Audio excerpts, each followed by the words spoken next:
Early in the morning on August 10th, 2023, Dorney Park unveiled their new for 2024 roller coaster, Iron Menace. And let me tell you, this is a big deal, even compared to Cedar Point's edition of Top Thrill 2. While it's not the most breathtaking attraction, Dorney Park hasn't seen the addition of a brand new roller coaster since the opening of Hydra the Revenge in 2005, which was nearly 20 years ago. In between, the park has received a few hand-me-down coasters, meaning there were roller coasters that were relocated from other parks, such as Possessed in 2008 and Stinger in 2012. With Iron Menace, it's the first time that Cedar Fair, the park's parent company, has made a substantial investment in the dry park at Dorney Park in Wildwater Kingdom in a very long time. Iron Menace will be located on the same plot of land that Stinger operated in, as well as the former Laser, which was a Schwarzkopf double looping roller coaster. Funny enough, even though Laser closed in 2008, I actually got to ride that. And while I was a frequent visitor to Dorney Park while Stinger operated at the park, I never got the chance to ride it as it was closed on all of my visits to the park.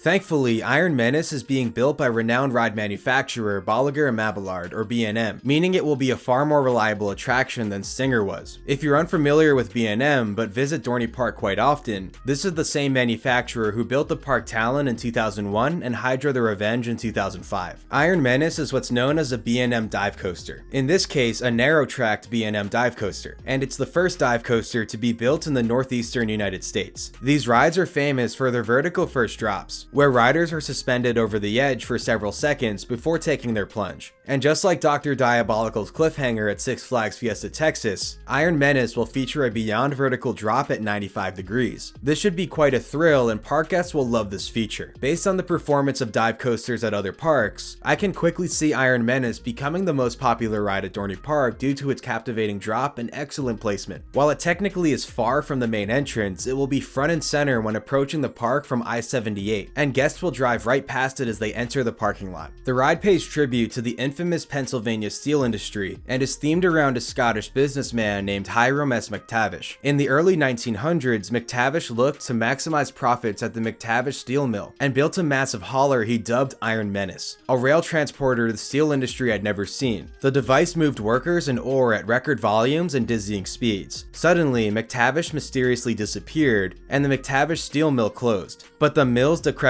shell, rusty relics, and wild tales of the owner's whereabouts remain. Overall, it sounds like the ride will feature a good amount of theming and should be the first truly themed roller coaster at Dorney Park. And not only will the roller coaster be themed, but so will the surrounding area and the haunt attraction that operates in that corner of the park. Even the bathroom in that area will be remodeled to fit the theme of an abandoned 1930s steel mill. The ride's colors are excellent in my opinion, with the official colors being Umbra Gray supports and Autumn Red track. Or if you're more basic with colors like me, gray and orange, but I really do like the colors. The ride looks to feature quite a lengthy queue with an abandoned industrial looking theme. Curiously, it does seem quite long compared to the lines I typically see at Dorney Park, and I really hope Iron Menace draws the crowds the queue looks capable of accommodating. The ride begins with a lift hill right out of the station that takes trains to a height of 160 feet, which is 10 feet taller than Dr. Diabolical's cliffhanger. And unlike most dive coasters, there is no turn at the top of the lift hill, just like on Bear in 1898 at Efteling. The lift chain carries the train over the top through a small flat segment and directly into the hold brake. On most dive coasters, the hold brake is operated with a different chain mechanism separate from the lift hill, but with Iron Menace's drop straight off the lift hill, the lift chain is used for the hold brake as well. The hold brake allows for an excellent view of the park as well as the drop to come, and bystanders on the midway will have a perfect view of the breathtaking feature. This will lead until the 152-foot first drop sloped at 95 degrees. Following is an Immelman that appears to have some neat shaping. While it starts off like a normal Immelman with some potential hang time at the top, the drop out of it looks to possibly offer airtime with its shaping, especially if you sit on the right side of the train. Hopefully that turns out to be true. Next is a zero-G roll that is quite tall in the air. While the train doesn't really whip through it in the animation, it will probably be nice and floaty. Following is what the park is calling a tilted loop. This element was common on B&M stand-up coasters and used to be called an incline loop. Hopefully the train rips through this element, as that would make it intense and forceful. This element development also occurs over the park's Zephyr train ride, which will be remaining. You can see that it travels underneath the ride's maintenance barn. Following is a stretched out corkscrew that looks to offer some great hang time. This leads into an upward turnaround that hopefully delivers good positive G-forces, and then a segment of straight track into the final brake run. Overall, I wouldn't call the layout very exciting, but compared to the other narrow track dive coasters built by B&M, what does seem impressive is the height of most of the inversions relative to the lift hill. They are all quite tall and will make the coaster very visually appealing or intimidating to guests as they roll into the parking lot. And I'm sure it will make the ride experience quite interesting. I've actually never ridden one of the narrow track dive coasters, and I've only ridden the full-size models like Yukon Striker at Canada's Wonderland, which happens to be my favorite dive coaster. And unlike Yukon Striker and the other large-scale B&M dive coasters, Iron Menace features no mid-course brake run. While this does mean there isn't a second near vertical drop in the layout, it does mean the coaster is uninterrupted from start to finish. Now you might be wondering if the ride will have good rider capacity. Interestingly, it will only be capable of operating 2 trains, while most B&M dive coasters can operate with 3, even the smaller narrow track models. Thankfully, the ride looks to have a quick cycle time, with it only taking about 42 seconds from when the train dispatches to when the train plunges down the first drop. Then the ride time from first drop to final brake run is just shy of 30 seconds, which is kind of disappointing, but it's roughly the same length as the other narrow track dive coasters like Emperor at SeaWorld San Diego or Valkyria at Liseberg. But overall, this allows for a short cycle time, which will help tremendously with capacity, especially with the ride not having a turn at the top of its lift hill and no mid-course brake run. The ride will also feature rows of 7 across instead of 6 across like on most narrow tracked dive coasters. This extended row was first introduced on Dr. Diabolical's Cliffhanger at Fiesta, Texas. With 3 rows per train, Iron Menace will seat a total of 21 riders per train and is stated to feature a theoretical capacity of 1,140 riders per hour. This means the ride can dispatch just over 54 trains an hour, but will round down to 54 trains in our model here, which is a dispatch roughly every 66.7 seconds. That's a very quick interval and seemingly leads to a perfect timing where the next train begins rolling out of the station as the train on the course slows in the final brake run, at least based off the animation. Now I don't expect ride crews to be that quick on the coaster, as a 66.7 second interval time means a much shorter unload and load time of maybe 35 to 40 seconds at best, since the 66.7 second interval also accounts for idle time between trains leaving and entering the station. And at that short of an interval, the next train will not be parked behind the station ready to roll in. To help with this, it looks like the ride will feature the upgraded retractable floor system, otherwise known as combs, found on Dr. Diabolical's Cliffhanger at Fiesta, Texas. Unlike most B&M dive coasters that have combs in each row, Iron Menace will most likely only feature combs for the first row. These combs are also smaller and feature a shorter cycle time, allowing for faster dispatches. This is because the load and unload platforms are closer together, and there is essentially a floor that bridges the gap between the platforms built into the trains. Based on the animation, there are no combs pictured as the train enters the station, but there are most likely still combs for the first row, and you can even sort of see them in the animation. Regardless, this upgraded comb system should allow for quicker dispatch times, and with a diligent and well-staffed ride crew, I'd expect an average interval time of 90 seconds, meaning 40 dispatches per hour and a possible hourly capacity of 840 riders, which is still quite good, especially compared to most roller coasters built today, like most coasters from Rocky Mountain Construction. Something else that would also help tremendously is if the park pays to have the ride programmed to feature multi-move, which would allow for a train to advance into the station as the train ahead dispatches into the lift hill. Dorney Park doesn't tend to attract the highest crowd levels either, but even if the ride does gather a long line, it should still be more than capable of chewing its way through waiting riders at a decent pace. Hopefully the park will also implement a single rider line to ensure every seat is filled, especially with the ride having an odd number of seats in each row. Forced lockers for bags before entering the station platform would also help tremendously, but we'll see if those are implemented. I'm guessing no, as you can even see bins placed on the station platform in the animation. Now this begs the question, is Iron Menace the right ride for Dorney Park? I would say absolutely. The rider capacity should be quite good, and B&M dive coasters are excellent crowd pleasers and attract the masses. And not only would Iron Menace be unique for Dorney Park, but it's also unique for the entire northeastern United States, being that it's the first dive coaster in the area. This will also help the park compete with the nearby Six Flags Great Adventure, which is a far larger park, as well as the nearby Hershey Park, which honestly is a force to be reckoned with, as the park has drastically improved over the past 20 years, while Dorney Park has kind of remained as is. And let's also not forget Knoebels, which is nearby as well. I hope Iron Menace brings in the crowds the park is hoping for, as it truly should be a ride that markets well and catches the eyes of many park goers. I know I'm excited to try it out, as it will be the first first narrow-tracked B&M dive coaster I've ever ridden, and it does look like a lot of fun, even though it's not the most innovative concept. I'm hoping it's nice and forceful, and I'm sure the theming will be top-notch. To be honest, I haven't visited Dorney Park since 2018, as there hasn't been anything new for years to attract me, even though I only live an hour and a half from the park. But I'm excited to make a return in 2024 because of Iron Menace. Comment below what you think of Iron Menace, as I'm curious what your take is on the new coaster. Thanks for watching everyone, and be sure to like and subscribe. I'll see you all in the next one. Peace.